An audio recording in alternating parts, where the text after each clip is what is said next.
17 minutos pasados de la hora 21, vamos a volver sobre lo que impone, por supuesto, la realidad. Está en línea el economista Alfredo Blanco. ¿Qué tal, Alfredo? ¿Cómo anda? ¿Qué tal? Buenas noches, Ricardo. ¿Cómo estás? Encantado de saludarlo. Bueno, a ver, estábamos tratando de encontrar una palabra más o menos serena que nos ayude a pintar un poquitito el panorama. ¿Qué nos está pasando, Alfredo? Bueno, en estos momentos es difícil encontrar palabras serenas para describir una situación que es muy compleja y yo diría muy preocupante, ¿no? Lo que nos ha ocurrido básicamente, digamos, creo yo, es que digamos, un conjunto de factores que se han combinado explican una situación de mucha inestabilidad, pero esencialmente esos factores tienen que ver con nuestra política económica. Digamos. Hay factores externos que han influido, la situación internacional. Hemos tenido además una producción en el sector agrícola muy mala por la sequía, pero creo que estos factores, digamos, han disparado una situación en la cual está claro que hubo errores de política económica. Uh-huh. ¿Cuáles son esos errores? Digamos, hace algunas semanas, cuando se comenzó la corrida cambiaria, el expresidente del Banco Central, Sturzenegger, probablemente porque tiene una mirada de confianza casi ingenua en cómo ajustan los mercados, dijo, bueno, el dólar, en realidad el tipo de cambio lo fija el mercado.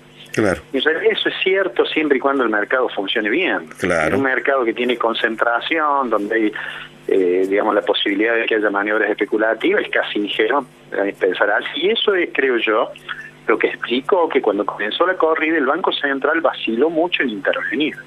Y cuando lo hizo, me parece, con cierto grado de impericia. Recuerdo que ponía una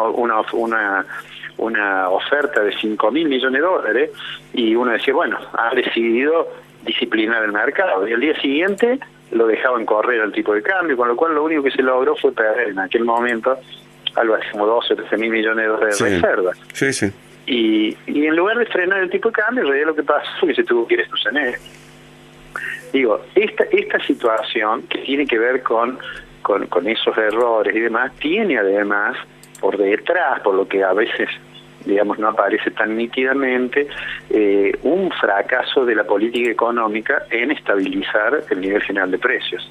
Pues lo que en realidad ocurre en Argentina es que la inflación, que el gobierno decía que no iba a ser un problema, y que puso en marcha un programa de metas de inflación, que hicimos mucho lo que dijimos que no iba a funcionar, y porque no se podía resolver el tema de la inflación solamente con la tasa de interés, con la tasa de la política monetaria.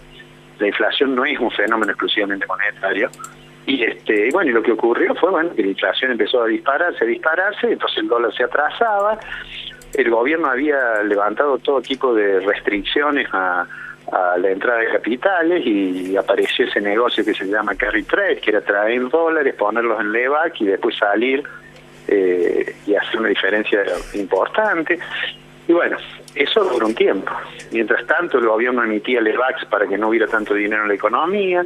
Llegamos a tener, Ricardo, más 1.2 billones de pesos en LEVACs. Para tener una idea, eso es más que la base monetaria. Sí. De manera tal que, bueno, y todo eso disparó esta situación que yo creo que es singularmente compleja, que refleja además, por ejemplo, el día de hoy en que el Fondo Monetario ha dicho, bueno, le voy a dar los dólares que hagan falta, le voy a anticipar lo del programa, y que de todos modos siga habiendo tanta inestabilidad en el mercado cambiario, en realidad es que más que una crisis cambiaria es una crisis de confianza en el diseño de la política económica. Es una crisis política en todo caso, porque digamos, claro, hoy hubo dos comunicaciones, una presidencial y la otra del ministro, y queda absolutamente claro que ninguna de las dos comunicaciones comunicó nada. Esto es la peor parte, ¿no? Sí, además que lo que debería hacerse es, a ver, digamos, por usar una expresión, un shock de confianza en lo que hace falta. Y me parece que el presidente paga un costo importante porque finalmente sale él a dar ese anuncio.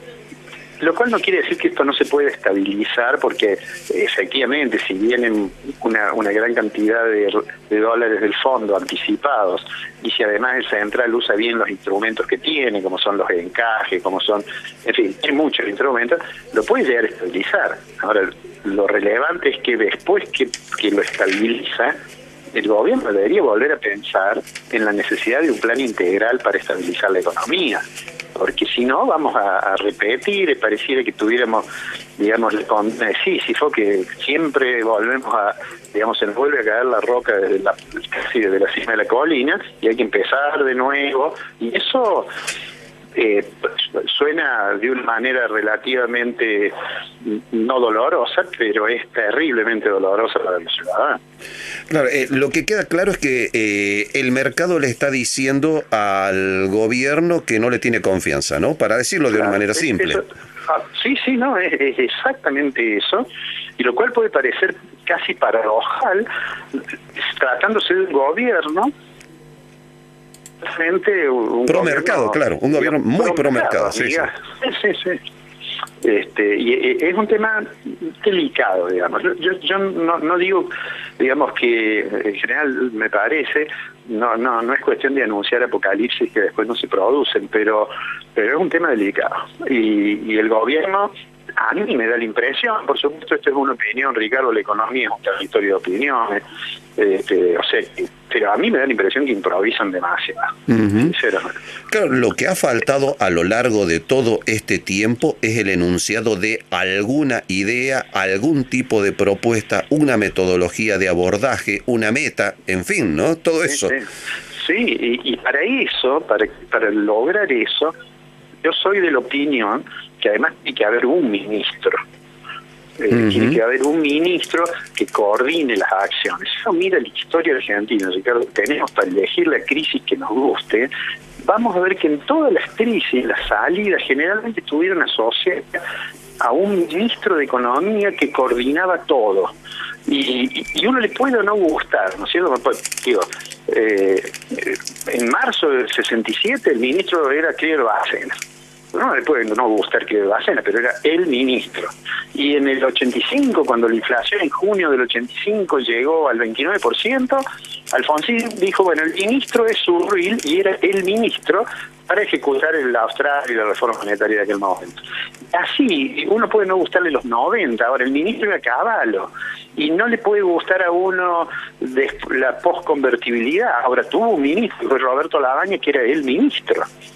Y a mí me da la impresión que esta idea de que no hace falta un ministro, que somos un equipo, y me parece que puede funcionar en países que tienen menos problemas económicos. Claro, el problema es que el equipo no se ve y que al diluir la autoridad del ministro, el ministro tiene que ir como un pordiosero a pedir autorización a la Casa Rosada para cada cosa que hace. Y a veces lo autorizan y a veces no. Sí, o a veces un ministro toma una decisión y otro ministro que le afecta directamente se entera prácticamente en el mismo momento en que nos enteramos los ciudadanos por los medios, porque digamos cuando se lo designó recientemente a Dante Sica en el Ministerio de la Producción, para muchos nos pareció una buena idea de que hubiera alguien que tuviera una mirada más puesta en la producción o en la economía real, decimos nosotros, que un equipo que seguramente son muy idóneos, pero más que nada en lo financiero. Me pareció una buena idea. A ver, yo estoy seguro que si SICA hubiera tenido la posibilidad de opinar respecto de que siga aumentando la tasa de interés o respecto de que se supriman los reintegros a las exportaciones industriales, estoy seguro que hubiera dicho, no, bueno, a mí me interesaría que la tasa de interés sea más baja, a mí él lo ha dicho además eso cuando estuvo en Córdoba, pero bueno, lo que sucede es que no hay una cabeza que coordina todo y que sea capaz de medir beneficios y costos de cada decisión de política económica. Ahora, si queda el presidente, digamos, después de esto, parece. La pregunta que todo el mundo se hace es, por cierto, si en algún momento se va a producir algún frenazo en esta situación, porque es obvio que hay que aplicar el freno y comenzar de nuevo, ¿no? Porque no funciona esto. Sí, yo creo que habitualmente uno Estos días, cada persona me dice, el dólar tiene techo, que va a seguir subiendo, porque la gente se preocupa con razón, porque sabe que el aumento del tipo de cambio en alguna proporción pasa a precios. Y entonces eso la gente obviamente le afecta su poder de compra. Y digo, en estas condiciones el dólar no tiene techo, porque no depende de cuestiones técnicas, sino que depende, vos bien decías, de una cuestión política, y la expectativa y la confianza en el gobierno es una cuestión política, no es una cuestión de modelo económico.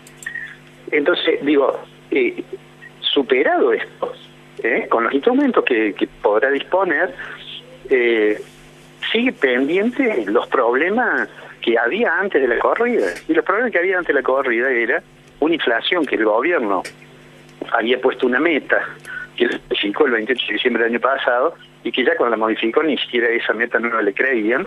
Y entonces lo que hace falta es un programa claro de digamos, antiinflacionario, que supone una fuerte coordinación de lo fiscal con lo monetario, y supone también no tener prejuicios a la hora de intervenir en los mercados que sean necesarios, digamos. No por un intervencionismo absurdo que termina haciendo que no funcione la economía, sino por la necesidad de que los mercados funcionen cuando tienen fallas de mercado, digamos. Bien, esperemos que alguno a estas horas esté reflexionando, se esté preguntando a dónde vamos y cómo vamos, ¿no? Porque va siendo hora de que alguien se dé cuenta de ello. Ojalá sea así. Puede ser que sea así, nos mereceríamos que sea así, creo yo.